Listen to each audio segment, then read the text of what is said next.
শুভ সকাল বন্ধুরা, নতুন আরেকটি ভিডিওতে স্বপ্ন আমার চ্যানেলে তোমাদের সবাইকে শুভেচ্ছা ও ভালোবাসা জানিয়ে আজকের এই ভিডিওটি শুরু করছি। এখন বেজে গেছে 8:30 মতো, ওইদিকে রান্না হচ্ছে। আর আমি এখন চলে এসেছি এই যে বাগানের দিকটাতে, পিপুল শাক নেওয়ার জন্যই এসেছি। অনেক দিন হয়েছে খাইনি, তো ভাবলাম কি যে আজকে একটু পিপুল শাক রান্না করা যাক। তো কয়েকটা আগা নেব, তার জন্যই এসেছি, কারণ এই বাড়িতে ডাঁটা খাওয়া হয়, শাকটা তো কেউ খায় না, ওই জন্যই আর কি অল্প কয়েকটাই আগা নেব। এই যে দেখো, এই কয়টা নিয়েছি, এর মধ্যে আলু আর পেঁপে দেবো, আর চিংড়ি মাছ রাখা হয়েছে, তো ওই চিংড়ি মাছ দিয়ে রান্না করব। ভীষণ ভালো লাগে। আগেরবার যখন আমি বাড়িতে গেছিলাম তখন গিয়ে রান্না করেছিলাম, ভীষণ ভালো লেগেছিলো। ওই জন্য ভাবলাম যে আজকে একটু রান্না করে নিই। পিপুল শাকটা কেটে নিয়ে এই যে তরকারি বসিয়ে দিয়েছি, আর আজকে শুধু আলু দিয়ে করলাম। পেঁপে রয়েছে, তবে অনেকটাই পাকা পাকা মতো হয়ে গেছে, আর ওই পাকা পেঁপে খেতে আমার ভালো লাগে না, তাই জন্য তরকারিতে দিইনি।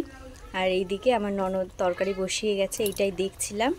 আর এইদিকে ও গেছে স্নান করতে, ওকে বললাম যে আমি এই পরোটাগুলো ভেজে দেবো। আলুর পরোটা আজকে কলেজ নিয়ে যাবে, তো এই সব আর কি এখন করব। আলুর তরকারিটা হয়ে গেছে, নামিয়ে নিয়েছি। এই রকমটাই দেখতে লাগছে। এটা আর কি পেঁয়াজ দিয়ে করা হয়েছে, অল্প পেঁয়াজ দিয়ে আর কি হালকা করে ভিজে নিয়েছিল, আর তারপরে আলু দিয়ে এই যে আলুর তরকারি করে নিয়েছে। আর এদিকে আমি তাওয়া বসিয়ে দিয়েছি, এক্ষুনি এই পরোটাগুলো ভিজে নেব।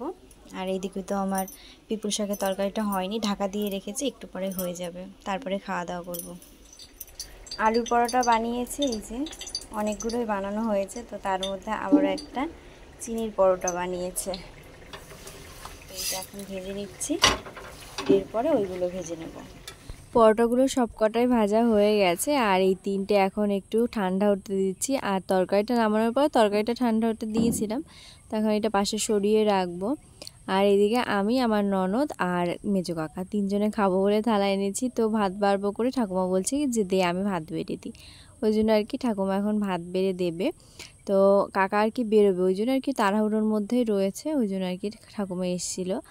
আজকে কুমড়ো সেদ্ধ আর ওল সেদ্ধ দেওয়া হয়েছে, তো এইটা আর কি ঠাকুমা আগে থেকে বের করে নিচ্ছে, এরপরে ভাতটা নেবে। আর এদিকে আমি ভাত বেড়ে নিয়েছি আর ননদকে দিয়েছি, ঠাকুমা শুধু কাকাকেই দিয়েছিল, তারপরে আবার চলে গেছে স্নান করতে। এদিকে চিংড়ি মাছ দিয়ে রান্না করেছি পিপুল শাক, তো আমি একটু নিয়েছি আর কাকাকে আর আমার ননদকে একটু দিয়েছি। তো খেয়ে বলছিল যে ভালোই লেগেছে। মানে কি বলতো, কোনো একটা জিনিস বানাতে না ভীষণ ভয় পাই যে যদি কেউ না খায়, সেই জন্যই আর কি। তো কাকা বললো যে ভালো হয়েছে, তো বললাম কি যে পরের দিন যখন বানাবো তখন একটু তাহলে বেশি করেই বানাবো।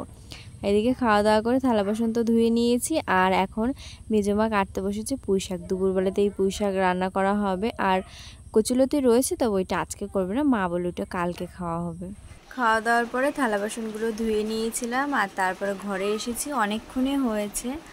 আর কালকের থেকে তো বৃষ্টি হয়েই যাচ্ছে, মানে রাতের থেকে ঝিরিঝিরি বৃষ্টি হচ্ছে, এই থামছে আবার শুরু হচ্ছে, এরকমটাই হচ্ছে। এই যে দেখো, এখনও অনেকক্ষণ থেকে এরকম ঝিরিঝিরি মতো বৃষ্টি হয়ে যাচ্ছে। এরকমটা হলে না ভালো লাগে না, মেঘলা মেঘলা হবে তাও ঠিক আছে, এরকমটা হলে না জামা কাপড়গুলো শুকাতে চায় না, ওই জন্য একদম ভালো লাগে না। ঘরের মধ্যে তো এই যে জামা কাপড়গুলো মেলে দিয়েছি, ওই যে এই কয়টা জামা কাপড় আর কি ধুয়ে দিয়েছিলাম, ওরটা কালকে ধোয়া হয়েছিল না বলে আজকে ধুয়ে দিয়েছি। আর আজকে তো এই যে এরকম ওয়েদার রয়েছে। সকালবেলাতে ইচ্ছে হয়েছিল যে পিপুল শাক রান্না করে খাবো, তো সকালবেলাতে পিপুল শাক রান্না করে খাওয়া দাওয়া করে নিয়েছিলাম। আর এখন মনে হচ্ছে কি যে দুপুরবেলাতে তো খাওয়া দাওয়া করবো, তাহলে একটা কিছু বানানো যাক। তো কি বানাবো, তারপরে মাথায় এলো যে উচ্ছে রান্না করি, তো উচ্ছে রান্না করে নিয়েছি। আজকে মানে কি বলো তো, একটার পর একটা ইচ্ছে হয়েই যাচ্ছে যে আজকে এইটা খাবো, এখন তখন এইটা খাবো, এরকম আর কি বেড়েই চলেছে। আর কি বলো তো, এই বাড়িতে আসার পর থেকে না, মানে সবাই ধরো একরকম খাচ্ছে আর আমি আরেক রকম খাচ্ছি। তো এই জিনিসটা যখন হয়, তো সেই দিনটা নিজেকে মনে হয় যে আমি হয়তো অন্য গ্রহের মানুষ হয়ে এই বাড়িতে চলে এসেছি, এরকমটা মনে হয়। মানে নিজের মনের থেকে আর কি এই কথাটা আসে, কেউ আমাকে বলে না যদিও। তো এইদিকে মা দুপুরবেলাতে রান্না করতে বসেছে, আর আমি আর কি মশলাটা করে দিচ্ছিলাম, মানে আদা জিরে কাঁচা লঙ্কা এইসব কিছুই বেটে দিচ্ছিলাম। আর এদিকে তোমাদেরকে বললাম না যে আমার শুধু ইচ্ছে হয়েই যাচ্ছে, তো আবার মনে হচ্ছে কি যে একটু কুমড়ো ভাজা খাই, তো সেই জন্য আবার একটু কুমড়ো ভাজা করার জন্য কেটে দিয়েছি মাকে। তো মা বললো কি যে আমি ভেজে দেবো ওখানে, আর পুঁই শাকের জন্য কুমড়ো দেওয়া হবে, তো সেইগুলো কেটে দিয়েছি। আর এদিকে আমি উচ্ছে রান্না করেছি লঙ্কা দিয়ে। মানে কি বলো তো, আমাদের বাড়িতে আমি ছোটো থেকে ওই জিনিসটাই খেয়ে এসেছি যে মানে অল্প লঙ্কা হলেও মানে উচ্ছেতে লঙ্কা দেয়, তো আমি ওরকম ছোট্ট একটা লঙ্কা দিয়েছিলাম। তো আমার শ্বশুরবাড়ির কেউই লঙ্কা দেওয়াটা খাবে না। মা বলছিল যে সবার খাওয়ার জন্য বানাও। তা আমি বলছিলাম কি যে আমি তো লঙ্কা দেবো, তোমরা তো কেউ খাবে না। তা বলছে কি না খাবে না। তারপর আবার বলল যে উচ্ছে ভাজার জন্য কেটে দিই ওখানে। তো উচ্ছে ভাজার জন্য কেটে দিয়েছি, মা রান্না করছে। আর এইদিকে এখন এসছি, দেখছি যে বাবা এখন গরুকে খেতে দিচ্ছে। গরুকে সবসময় যেন বাবা কাকা দুজনেই খেতে দেয়। আর মাও কাজ করে, তবে মা আর কি দুপুরবেলাতে থাকে না, সকালবেলাতেই আর কি মা এই গরুর কাজটা করে থাকে। তো এখন এই যে গরুকে খাবার দিচ্ছে, কী সব ভুসি দিয়েছে, আর তারপরে এই যে এখন দিচ্ছে খোল, এরপরে দেবে খুদ। তো সকালে একবার খুদ দেয় আর একবার দুপুরবেলাতে দেয়। আর এত বড় হাঁড়িতে একবারে তো ধরে নিয়ে যাওয়া যাবে না, তো সেই জন্য অল্প অল্প করে ডেস্কিতে করে নিয়ে তারপরে এই যে গরুকে এখন দিচ্ছে। এরকম করে করে আর কি দেওয়া হবে। আর লাস্টে যখন অল্প থাকবে তখন একবারে হাঁড়িটা ধরে এনে তারপরে বাকি যেটুকু থাকবে সেটুকু দিয়ে দেবে। আর সব গরুকে আবার খুদ দেওয়া হয় না, মানে কোনো কোনো গরুকে বাদ দিয়ে তারপরে দেওয়া হয়।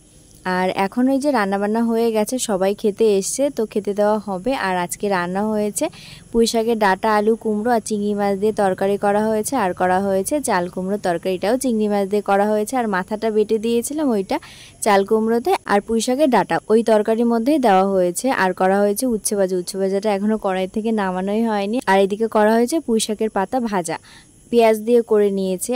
আর কি বলতো, তরকারির মধ্যে না খুব কম দিয়েছে, মানে এই পর্যন্ত আমার বিয়ে হয়েছে একদিন শুধু মানে ঘ্যাট করেছে, তো ওর মধ্যে পাতা দিয়েছে। আর নয়তো ওই ডাঁটা, আলু, কুমড়ো এইসব কিছু দিয়েই করে। আর যখন কাঁঠালের বীজ ছিল তখন তো কাঁঠালের বীজ দিয়ে করে নিয়েছিল।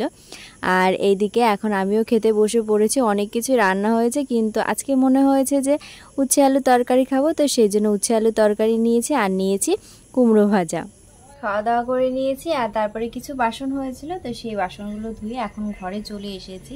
তো এখন ঘুমাবো, কিন্তু তার আগে কাজলটা তুলবো। সকালবেলাতে স্নান করার পরে হালকা করে কাজল নিয়েছিলাম। সারাদিন তো ফ্যানের নিচে মানে বসাই হয়নি, ওই জন্য কোনো সমস্যা হয়নি। কিন্তু খাওয়ার সময় বসেছি ফ্যান চালিয়ে, হাওয়া লেগেছে আর চোখটা জ্বালাপোড়া করে যাচ্ছে। মানে কাজল পড়তেই পারি না, হাওয়া লাগলে না চোখটা জ্বালাপোড়া করে আর চোখ থেকে জল পড়ে, ওই জন্য আর কি কাজল পরি না। তো আজকে একটু ইচ্ছে হয়েছিল বলে পরেছিলাম, তো এরকমটা লাগছে। তো এখন কাজলটা তুলে নেবো, তারপরে ঘুমাবো। তাহলে চলো আজকের এই ভিডিওটাও এখানেই রাখছি। দেখাবো নতুন একটা সুন্দর ভিডিওর সাথে। সবাই ভালো থেকো, সুস্থ থেকো, সবাইকে টাটা।